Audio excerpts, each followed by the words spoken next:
প্রিয় বন্ধুরা, তোমরা কি জানো ইসলাম বাথরুম বা টয়লেটে 4টি জিনিস কঠোরভাবে নিষিদ্ধ করেছে?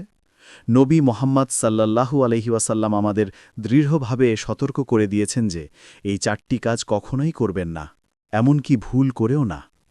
যদি কেউ এই সতর্কীকরণ উপেক্ষা করে বা নবী সাল্লাল্লাহু আলাইহি ওয়াসাল্লামের নির্দেশ অমান্য করে, তাহলে তা গুরুতর ক্ষতির কারণ হতে পারে। শারীরিক অসুস্থতা, আর্থিক কষ্ট, পারিবারিক দ্বন্দ্ব এবং আরও অনেক সমস্যা। আল্লাহর রাসূল সাল্লাল্লাহু আলাইহি ওয়াসাল্লাম বলেছেন যে দুষ্ট জিন এবং শয়তানরা বাথরুম এবং টয়লেটের মতো নোংরা এবং অপবিত্র স্থানে বাস করে। অতএব যখনই তোমরা টয়লেটে যাও, তোমাদের অবশ্যই নির্ধারিত দোয়াটি পাঠ করতে হবে। এই দোয়ার মাধ্যমে আল্লাহ সর্বশক্তিমান শয়তানদের চোখ অন্ধ করে দেন এবং তাদের সামনে একটি পর্দা রাখেন, যাতে তারা তোমাদের দেখতে না পারে বা তোমাদের কোনো ক্ষতি করতে না পারে। এই গুরুত্বপূর্ণ ভিডিওটি শুরু করার আগে, যদি তোমরা সত্যিই নবী মুহাম্মদ সাল্লাল্লাহু আলাইহি ওয়াসাল্লামের বাণীতে বিশ্বাস করো, তাহলে মন্তব্যে লিখো, আমি রাসূলুল্লাহ সাল্লাল্লাহু আলাইহি ওয়াসাল্লামের বাণীতে বিশ্বাস করি। তাহলে শুরু করা যাক।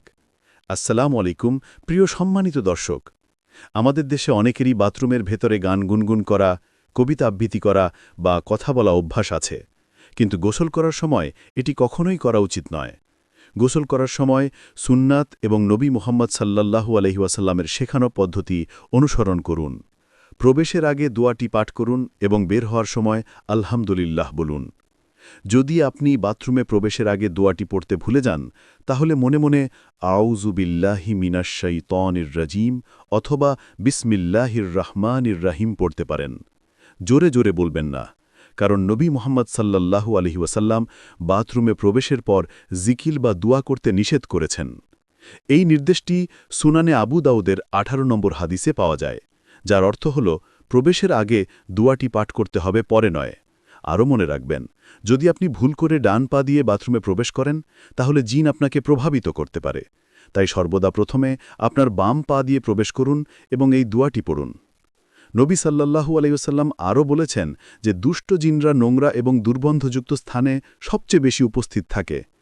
তাই যখনই আপনি এই দোয়াটি পাঠ করবেন, তখন তাদের থেকে আল্লাহর কাছে সুরক্ষা প্রার্থনা করুন। যখন আপনি বিসমিল্লাহি আল্লাহুম্মা ইন্নী আউযু বিকা মিনাল খুবুস ওয়াল খাবাইস বলবেন, তখন আল্লাহ শয়তানদের চোখ অন্ধ করে দেন এবং তাদের সামনে একটি পর্দা রাখেন, যাতে তারা তোমাকে দেখতে না পারে বা তোমাদের কোনো ক্ষতি করতে না পারে। প্রিয় দর্শক, যাদের বাথরুম এবং টয়লেট একসাথে, তারা কখনোই কোরআনের আয়াত বা হাদিস লেখা এমন কিছু নিয়ে প্রবেশ করা উচিত নয়। অনেকেই আল্লাহ বা মোহাম্মদের মতো শব্দ লেখা লকেট পরেন। এই ধরনের লকেট পরা নিরুৎসাহিত করা হয় এবং বাথরুমে নিয়ে যাওয়া আরও বড় পাপ। যদি আপনার কাছে এমন জিনিসপত্র থাকে, তাহলে প্রবেশের আগে এগুলো খুলে ফেলুন এবং এগুলো রাখা বা পরা সম্পূর্ণভাবে এড়িয়ে চলুন, কারণ এটি আপনার পাপকে বাড়িয়ে তোলে। পরিশেষে এটি সাধারণ ভুলে সম্পর্কে সতর্ক থাকা অত্যন্ত গুরুত্বপূর্ণ। অনেকেই দরজা বন্ধ করে বাথরুমের ভেতরে সম্পূর্ণ ঢেকে স্নান করেন। এটি অত্যন্ত বিপজ্জনক। এটি ধীরে ধীরে একজন মুমিনের লজ্জাস্থানকে নষ্ট করে দেয়, যা ঈমানের অন্যতম শ্রেষ্ঠ গুণ। যখন শালীনতা ম্লান হয়ে যায়, তখন ঈমান দুর্বল হয়ে যায়, চরিত্রের আলো কমে যায় এবং একজন ব্যক্তি পাপের দিকে ঝুঁকে পড়ে। আল্লাহর ভয় তার হৃদয় থেকে চলে যায় এবং সে এমনকি ঈমান ছাড়াও মারা যেতে পারে। অতএব সঠিক পোশাক ছাড়া কখনোই স্নান করবেন না। বাথরুমে কখনোই এই 4টি ভুল করবেন না। প্রথমত, সর্বদা আপনার বাম পা দিয়ে প্রবেশ করুন এবং আপনার ডান পা দিয়ে বের হয়ে আসুন। দ্বিতীয়ত, ভিতরে কোনো সূরা, দুয়া, গান বা কবিতা পাঠ করবেন না। তৃতীয়ত, সঠিক পোশাক ছাড়া কখনোই গোসল করবেন না। চতুর্থত, প্রবেশের আগে সর্বদা দোয়া পড়বেন। আল্লাহ আমাদের সকলকে দুষ্ট জিনের প্রভাব থেকে রক্ষা করুন। আমিন। দেখার জন্য ধন্যবাদ।